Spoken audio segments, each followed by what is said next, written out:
ओम नमो भगवते वासुदेवाय। प्रिय सज्जन वृंद, आज आम ब्राह्मण मानक मध्य षष्ठ कैटेगोरी ब्राह्मण होउछंती शूद्र ब्राह्मण। शूद्र ब्राह्मण आमे केउ मानु कहिबा अत्रि संहितारे अत्रि मुनि कौन लिखिछंती तापर आलोचना करिबा।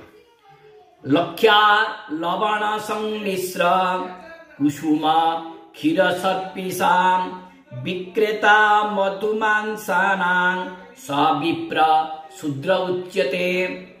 अर्थात लाखिया लवण अर्थ लुण मिश्रण करी जे विक्रय करे, कुसुम क्षीर घृत और महु मांस विक्रय करे, से विप्र मानकु शूद्र नाम रे कथित अछंती।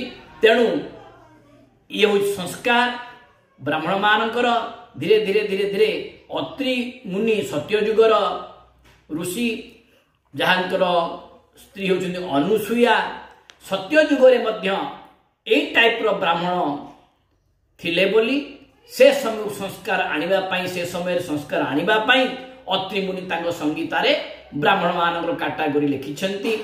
ओम नमो भगवते वासुदेवाय।